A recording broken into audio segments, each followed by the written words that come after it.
한 책에 소개된 이야기 가운데 이런 내용이 있었습니다. 존스 홉킨스 대학에서 사회학을 가르치던 한 교수가 어느 날 학생들에게 이런 과제를 내주었습니다. 볼티모어의 슬럼가에 사는 200여 명의 청소년들을 만나서 그들의 장래 희망과 그들이 생각하고 있는 미래의 모습을 조사하도록 하는 내용이었습니다. 이 교수는 학생들에게 200여 명의 슬럼가에 사는 학생들에게 그들이 진정으로 소망하는 삶은 어떤 것인지, 또한 그들이 자신의 먼 훗날을 어떤 처지에 있을 것이라고 예상하는지 설문조사를 통해서 알아오도록 과제를 주었습니다. 며칠 후에 학생들은 자신들이 조사한 설문조사의 결과를 보고 대단히 놀랐습니다.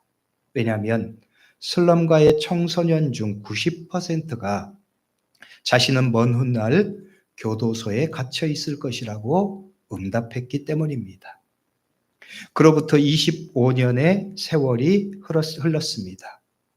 또 다른 한 교수가 오래된 서류를 정리하다가 이 25년 전에 그 설문조사 자료를 발견하게 되었습니다. 그 교수는 25년 전 조사의 결과가 실제로 어떻게 나타났는지 궁금하게 되었습니다. 그는 자기과 학생들에게 25년 전 학생들이 자신이 생각했던 미래가 얼마나 사실에 부합하고 실제 어떻게 현재 학생들이 살아가고 있는지 확인해 보도록 했습니다. 당시의 조사 대상이었던 200여 명 가운데 180여 명을 접촉해서 그 결과를 확인할 수 있었습니다. 확인 결과 그들 중 오직 4사람만이 교도소에 갇혀 있었습니다. 매우 놀라운 반전이었습니다. 그래서 이를 조사한 학생들은 과연 어떤 연유로 그렇게 놀라운 결과가 나타났는지를 밝혀보기 위해서 많은 학생들을 만나서 인터뷰를 했습니다. 그리고 이상한 사실을 발견했습니다. 인터뷰에 응했던 이 사람들 중에 100여 명 이상이 그들 각자에게 도움을 주고 영감을 주었으며 깊은 인상을 심어준 한 고등학교 교사인 오르크 선생을 한결같이 언급했기 때문입니다. 학생들은 수소문 끝에 은퇴해서 양로원에 살고 있는 오르크 선생을 만났습니다. 그리고 그들 자신이 밝혀낸 놀라운 이 사실을 그에게 들려주었습니다. 그러자 그 선생은 자기가 특별하게 한 일은 없다고 말을 합니다. 그러면서 그 할머니는 미소를 띠면서 과거에 자기가 가르쳤던 학생들을 회상하면서 이렇게 말했습니다. 내가 말할 수 있는 것이라고는 딱 한 가지밖에 없어요. 나는 그들 모두를 사랑했다는 사실이에요. 정말로 그 아이들을 사랑했어요. 한 선생님의 따뜻한 사랑과 헌신이 수많은 아이를 절망적인 상황에서 구해냈습니다. 자신의 절망적인 현실 때문에 자신의 미래도 절망적일 것이라고 생각했던 수많은 인생의 미래를 바꾼 아름다운 사람의 이야기입니다. 한 선생님의 사랑과 헌신된 삶이 사람의 미래를 바꾸는 아름다운 영향력을 보여주는 이야기입니다. 잘 사는 인생, 좋은 인생은 바로 이런 삶이 아니겠습니까? 하나님께서 기뻐하시는 삶은 바로 이러한 삶이 아니겠습니까? 성도 여러분, 그렇지 않습니까? 자신의 존재가 다른 사람들에게 선한 영향이 되고 자신의 삶을 통해서 사람들의 미래가 절망에서 소망으로 바뀌고 삶이 바뀌는 존재가 된다는 것, 가장 선하고 아름다운 삶이 아니겠습니까? 우리가 그런 삶을 살아간다면 하나님이 얼마나 기뻐하실까요? 왜냐하면 하나님은 이미 오래전부터 그런 사람을 찾고 계셨기 때문에 그렇습니다. 에스겔서 22장 30절의 말씀은 그런 사람을 찾으시는 하나님의 마음과 그런 사람을 찾지 못하신 하나님의 탄식하심을 우리에게 보여줍니다. 이렇게 말씀해요. 이 땅을 위하여 성을 쌓으며 성 무너진 데를 막아서서 나로 하여금 멸하지 못하게 할 사람을 내가 그 가운데서 찾다가 찾지 못하였으므로. 하나님이 찾으시는 사람, 절망적인 이스라엘의 미래를 바꿀 수 있는 사람, 그 한 사람의 존재만으로도 수많은 사람들의 절망적인 미래를 바꿀 수 있는 사람, 하나님이 찾으셨고 찾으시는 한 사람입니다. 우리는 부족하더라도 그런 믿음의 열망을 갖고 살아야 합니다. 왜냐하면 하나님이 그런 사람을 찾으시고 원하시기 때문입니다. 하나님은 오늘도 그런 사람을 찾고 계시기 때문입니다. 오늘 우리를 향하여서도 하나님께서는 너희가 그런 사람이 되라고 말씀하시기 때문입니다. 우리가 그런 삶을 열망할 때 오늘 본문의 말씀은 우리에게 영적인 교훈을 주십니다. 왜냐하면 오늘 말씀에서 그런 삶을 사는 사람을 우리에게 보여주기 때문입니다. 가장 연약하고 가장 볼품없는 상황에서도 그런 사람을 살아내는 믿음의 사람을 우리에게 말씀은 보여주기 때문이에요. 그 사람이 바로 사도 바울입니다. 오늘 본문의 말씀이 사도행전 27장의 말씀은 죄인 된 사도 바울의 모습을 보여줍니다. 사도 바울은 지금 로마에서 재판을 받기 위해서 죄인의 신분으로 죄수를 호송하는 호송선을 타고 로마로 향하고 있습니다. 이런 상황에 놓인 사도 바울은 한없이 약해 보입니다. 보잘것없는 존재로 보였습니다. 왜냐하면 그는 밧줄에 묶여서 죄수를 호송하는 수송하는 배에 결박되어 있기 때문이지요. 우리 눈에 보이는 바울의 모습이 그러합니다. 반면에 27장의 말씀을 살펴보면 이런 사도 바울과 대조적으로 등장하는 사람들이 또한 있음을 봅니다. 또 다른 사람들의 모습이에요. 첫째는 이 죄수의 호송선을 통제하는 로마 군대의 백부장과 군인들입니다. 또한 이 배의 선장과 선주입니다. 그런 측면에서 보면 이 바울이 타고 있는 배는 단순한 배 이상의 의미를 갖습니다. 이 배는 인간의 삶의 주권을 가지고 있는 것 같은 인간 세계를 보여줍니다. 보통의 많은 사람들이 생각하고 살아가는 인생의 배입니다. 하나님을 알지 못하고 하나님이 없다고 생각하는 사람들이 살아가는 인생의 배입니다. 그 배에서 믿음으로 살아가는 사도 바울은 무력한 존재처럼 보입니다. 그는 세상의 권력에 의해서 결박되고 죄인의 신분으로 끌려가고 있기 때문입니다. 그리고 이 배는 세상의 권력자들이 차지하고 있는 것 같이 보이기 때문입니다. 세상의 권력의 힘을 차지하고 있는 로마 군대의 백부장과 군인들이 그 중심에 있습니다. 그들은 그들의 힘으로 이 인생의 배를 통제하고 있다고 생각합니다. 그들의 힘이 모든 것을 통제하고 있다고 생각하는 거예요. 힘이 권력이고 힘이 제일이라고 생각하는 하나님 없는 세상의 세계관입니다. 또한 선주와 선장이 통제하는 배의 세계입니다.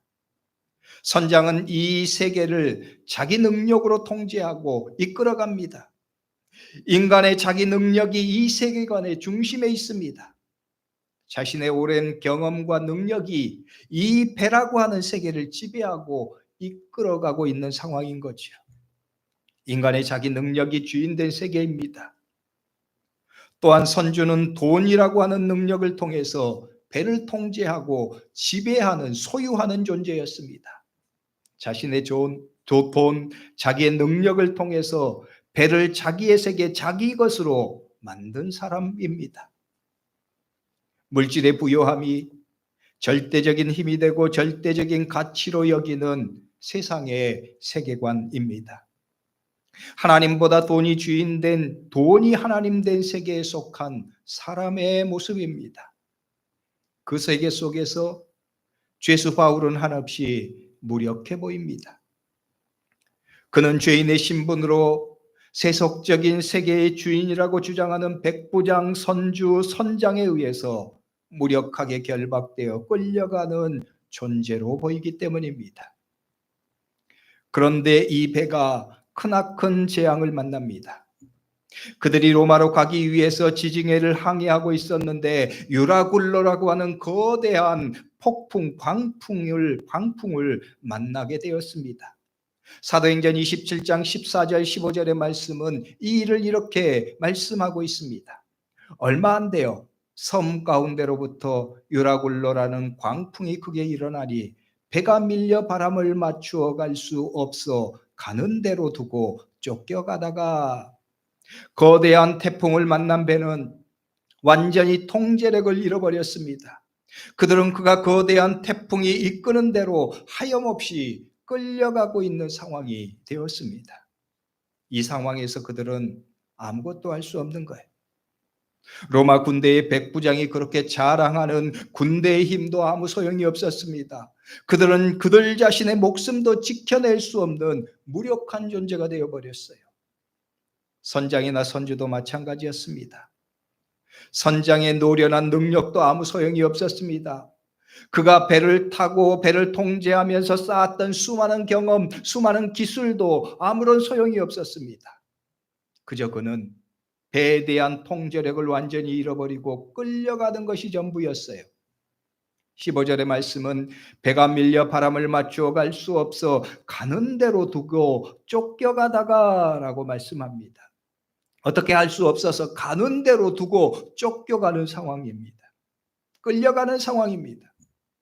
17절의 말씀도 이렇게 말씀합니다. 끌어올리고 줄을 가지고 선체를 둘러 감고 스루디스에 걸릴까 두려워하여 연장을 내버리고 그냥 쫓겨가더니, 두려워서 연장을 다 버리고 그냥 쫓겨가고 있단 말씀합니다.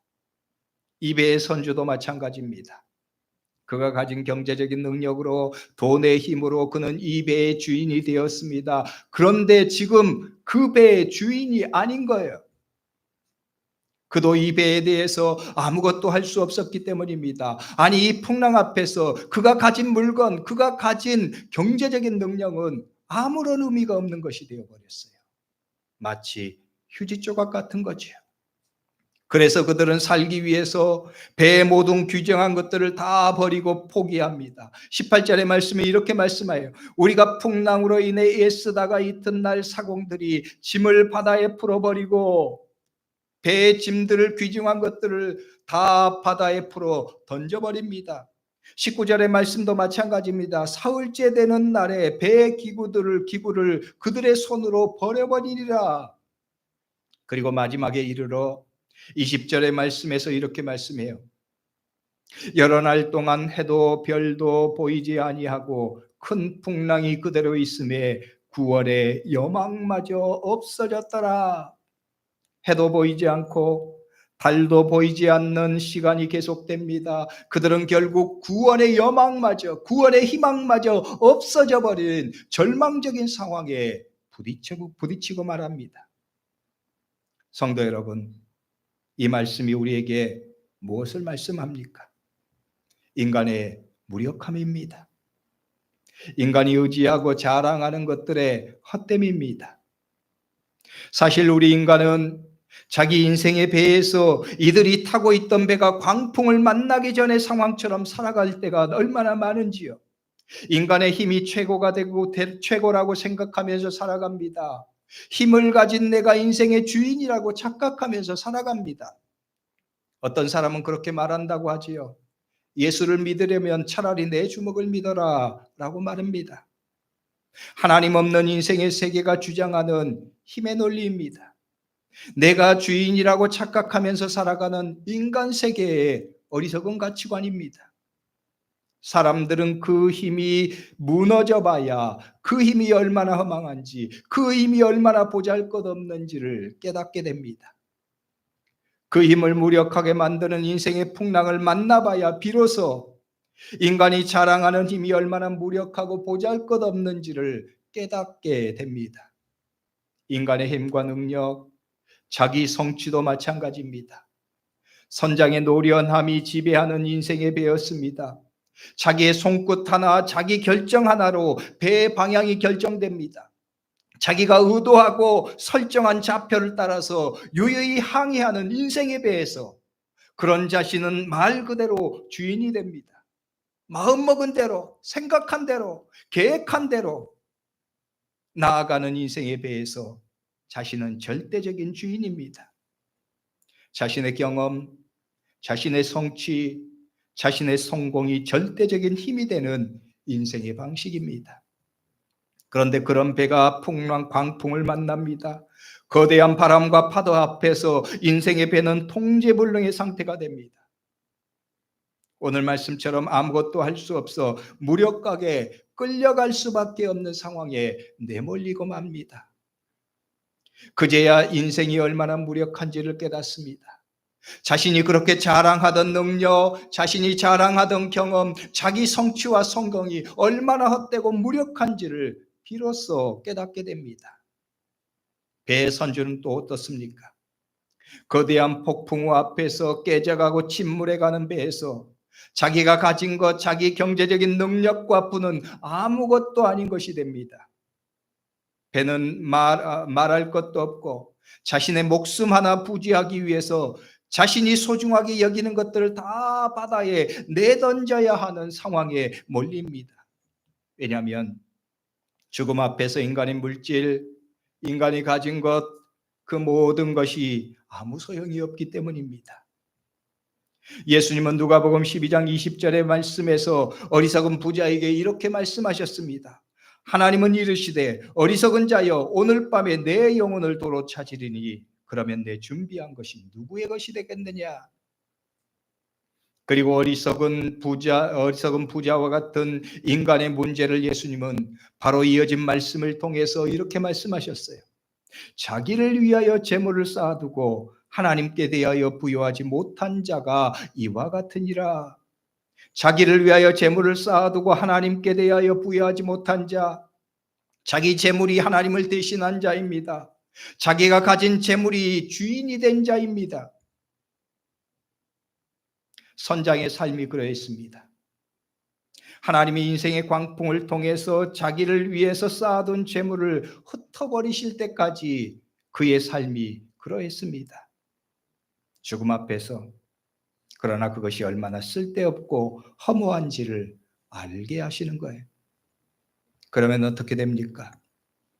죽음 앞에서 내가 가진 것, 나를 위하여 쌓아둔 재물이 얼마나 쓸데없는지를 알게 되는 거예요. 성도 여러분, 그렇지 않습니까? 때로는 우리 인생의 배가 광풍을 만날 때가 있습니다.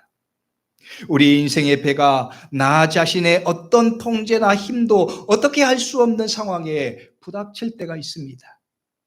그때 비로소 사람들은 구원의 열망이 다 끊어진 무력한 자신을 고백하게 됩니다. 힘을 최고로 여겼던 로마 군대의 백부장처럼 말입니다. 자신의 경험과 능력, 성취를 최고로 여겼던 선장처럼 말입니다. 자신이 가진 것, 경제적인 능력을 통해서 이 배의 주인은 나다고 자랑했던 선주의 말처럼 말입니다. 그들은 소망이 끊어졌습니다. 이제 살 길이 없다고 절망했습니다. 이것이 거대한 인생의 폭풍 앞에서 무력하게 깨어지고 침몰해 가던 인생의 배에 탄 사람들의 생각이었습니다. 사도행전 27장 20절의 말씀입니다. 해도 별도 보이지 아니하고 큰 풍랑이 그대로 있음에 구원의 여망마저 없어졌더라. 이 말씀을 현대인의 성경은 이렇게 번역하고 있어요. 더욱이 여러 날 동안 해와 별도 보이지 않고 사나운 폭풍만이 계속되어 결국 살아날 가망은 완전히 없어지고 말았다. 결국 살아날 가망은 완전히 없어지고 말았다. 거대한 폭풍 앞에서 인생의 배에 탄 사람들의 절망적인 외침입니다. 결국 살아날 까망은 완전히 없어지고 말았다. 그런데 여러분, 성경은 또 다른 놀라운 말씀을 우리에게 주십니다. 오늘 말씀 34절의 말씀입니다. 이렇게 말씀합니다. 음식 먹기를 권하노니 이것이 너희의 구원을 위한 것이요 너희 중 머리카락 하나도 잃을 자가 없으리라 하고, 너희 중에 머리카락 하나도 잃을 자가 없으리라. 여러분, 이 말은 누가 한 말입니까? 사도 바울이 한 말입니다. 여러분, 그러면 사도 바울은 왜 이렇게 말합니까? 왜 이렇게 말할 수 있습니까? 23절로 25절의 말씀이 그것을 우리에게 보여줍니다. 이렇게 말씀합니다. 내가 속한 바 곧 내가 섬기는 하나님의 사자가 어젯밤에 내 곁에 서서 말하되 바울아 두려워하지 말라. 내가 가이사 앞에 서야 하겠고 또 하나님께서 너와 함께 항해하는 자를 다 내게 주셨다 하였으니 그러므로 여러분이 안심하라. 나는 내게 말씀하신 그대로 되리라. 하나님을 믿노라.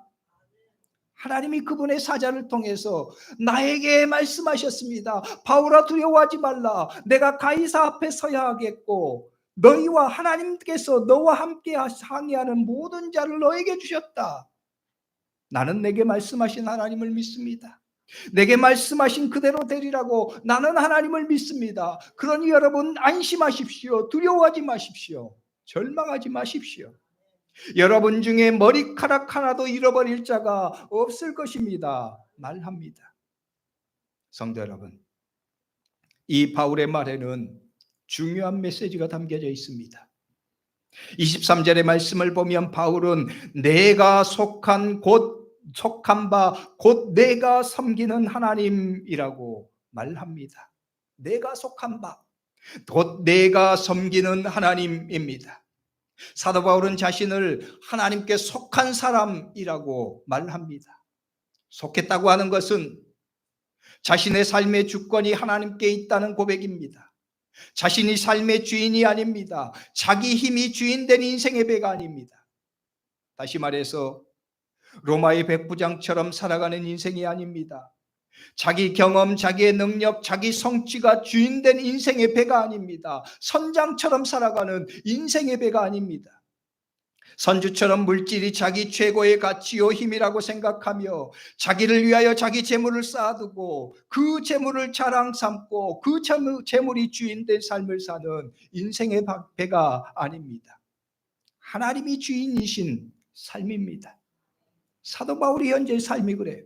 사도 바울이 그 고백하는 자신의 삶의 고백이 그렇습니다.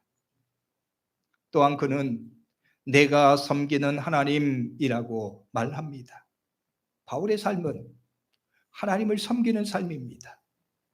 하나님을 섬기는 삶은 하나님의 말씀에 순종해서 사는 삶입니다. 그래서 바울은 이방인들에게 복음을 전했습니다. 하나님이 그렇게 명하셨기 때문입니다. 지금 복음을 전하는 것 때문에 잡혀서 죄수의 신분으로 로마로 가고 있는 이유도 바로 그 이유 때문입니다. 하나님이 바울에게 내가 로마로 가서 복음을 전해야 할 것이다. 내가 너를 그렇게 사용하겠다. 그러니 너는 안심하라. 두려워하지 말라고 하나님께서 말씀하시는 거예요. 하나님을 섬기는 삶, 하나님의 말씀에 순종하는 삶은 자기가 주인된 인생의 항해와 다릅니다. 자기 계획과 자기 생각대로 배를 몰아가는 선장의 항해와 다릅니다. 하나님을 섬기는 삶은 하나님이 주인 되시고 하나님이 선장 되시고 하나님이 선주가 되시는 삶입니다. 사도 바울은 단지 그렇게 살아가고 있습니다. 하나님의 말씀에 순종해서 살아가고 있습니다. 그의 현재의 모습은 무력해 보입니다. 왜냐하면 죄인의 신분으로 끌려가고 있기 때문입니다. 그런데 이 배는 사도 바울 때문에 구원을 받습니다. 무력한 죄인으로 끌려가는 바울이 이 배에 있으므로 이 배가 구원을 받습니다. 오늘 말씀 마지막 44절의 말씀은 이렇게 마치고 있어요. 마침내 사람들이 다 상륙하여 구조되니라. 마침내 사람들이 다 상륙하여 구조되었다.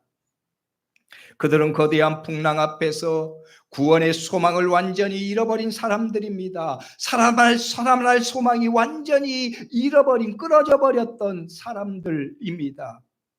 그래서 사도행전 27장 20절의 말씀은 이렇게 말씀했어요. 더욱이 여러 날 동안 해와 별도 보이지 않고 사나운 폭풍만이 계속되어 결국 살아날 까망은 완전히 없어지고 말았다. 결국 살아날 까망은 완전히 없어지고 만 삶. 자신이 그런 상황에 처해 있다고 그렇게 절망적으로 말할 수밖에 없는 사람들입니다. 그런데 그들이 구원을 받습니다. 구원의 소망, 살 소망이 완전히 끊어진 사람들이 다 구원을 받습니다. 거대한 폭풍에서 살아납니다. 누구 때문입니까? 사도 바울 때문입니다. 무엇 때문입니까? 하나님께 속하여 하나님을 믿고 그분의 말씀에 순종해 사는 바울 때문입니다. 여러분, 우리는 서두에서 절망의 미래를 소망으로 바꾸는 삶에 대해서 말했습니다. 미래를 절망적으로 바라봤던 아이들에게 사랑과 헌신으로 선한 삶의 영향력을 끼치면서 그들의 미래를 바꾸었던 한 선생님의 삶을 보았습니다. 또한 에스겔 선지자의 말씀을 통해서 하나님이 찾으시는 한 사람에 대한 하나님의 마음과 탄식을 들었습니다. 그리고 우리가 그런 사람으로 사는 삶을 열망하고 살아야 할 것을 말씀을 통해서 나누었어요. 사실 그 말씀 앞에 우리의 모습, 우리의 현재의 모습은 한없이 연약해 보입니다. 우리의 능력은 한없이 부족해 보입니다. 그래서 우리의 마음에 먼저는 내가 어떻게 그런 삶을 살겠어? 그런 생각, 그런 마음이 먼저 앞설 때가 많습니다. 그러나 하나님이 찾으신 한 사람, 그 한 사람으로 한 사람이 있으므로 절망의 미래가 소망으로 바뀌고 죽음과 파멸의 미래가 소망과 구원의 기쁨으로 바뀌는 삶은 대단하고 위대한 삶을 말하는 것이 아닙니다. 하나님이 찾으시는 한 사람은 대단한 인간적인 능력, 뛰어난 자질과 인간적인 능력을 갖춘 사람을 하나님께서 찾으시는 것이 아니라는 말씀이에요. 그런 삶은 바로 사도 바울이 보여주는 가장 본질적인 삶을 통해서 성취되기 때문입니다. 사도 바울의 고백처럼 하나님께 속한 삶을 사는 자의 삶을 통해서 말입니다. 하나님께 속하여 하나님의 말씀에 순종하고 오늘 하루도 믿음으로 살아가는 삶을 통해서 하나님께서 이루시는 구원이기 때문입니다. 그래서 바울은 고백합니다. 내가 속한 바, 내가 섬기는 하나님이라고 말입니다. 그 믿음으로 그 삶을 고백하면서 오늘을 믿음으로 살아가는 거예요. 하나님의 말씀에 순종해 살아가는 거예요. 오늘 우리의 인생의 배를 그런 믿음으로 살아가는 사람들입니다. 그 사람이 있으므로 구원의 소망을 다 잃어버린 사람들이 소망을 얻습니다. 구원을 받습니다. 성도 여러분, 여러분도 그러한 삶을 결단하고 사시는 성도들이 될 수 있기를 주의 이름으로 축복합니다. 사도 바울처럼 내가 속한 바, 내가 섬기는 하나님을 고백하고 그 하나님의 말씀에 순종해서 믿음으로 이 땅을 살아가는 사람들 말입니다. 하나님께서 그 삶을 사용하십니다. 우리의 능력으로가 아니라, 우리의 인간적인 자질로가 아니라 하나님의 능력으로 하나님께서 역사하셔서 사용하시는 거예요. 그래야 오늘 우리의 삶에서도 그런 하나님의 놀라운 능력과 은혜가 성취되는 거예요. 오늘 내가 있으므로. 그런데 그 내가 오늘 살아가는 삶은 하나님의 말씀에 순종해서 오늘 나의 삶은 하나님께 속한 것입니다. 하나님께서 내 삶의 주인 되시고 나는 하나님께 속한 자입니다. 하나님을 믿는 자입니다. 그래서 하나님의 말씀에 단지 순종해서 오늘을 살아갑니다. 그렇게 고백하면서 살아가는 거예요. 그 삶을 통해서 하나님께서 절망 가운데 있는 사람들을 소망으로 바꾸십니다. 모든 것이 다 끝났다고 죽음만 우리에게 남아있다고 생각하는 그 사람들에게 아버지 하나님께서 소망의 삶을 허락해 주시는 거예요. 오늘 저와 여러분들이 이 주님의 말씀 기억하고 우리 또한 그런 믿음의 결단으로서 오늘 우리의 삶을 사용하실 하나님, 우리의 삶을 통해서 영광 받으시고 하나님의 나라를 이루실 하나님의 은혜와 능력을 바라보면서 그 믿음으로 사는 성도들이 될 수 있기를 주의 이름으로 축복합니다. 기도하겠습니다. 오늘 기도할 때 오늘 말씀을 붙잡고 통성으로 기도하죠. 하나님, 나도 그렇게 살기를 원합니다. 나도 내가 속한 바 곧 내가 섬기는 하나님을 고백하며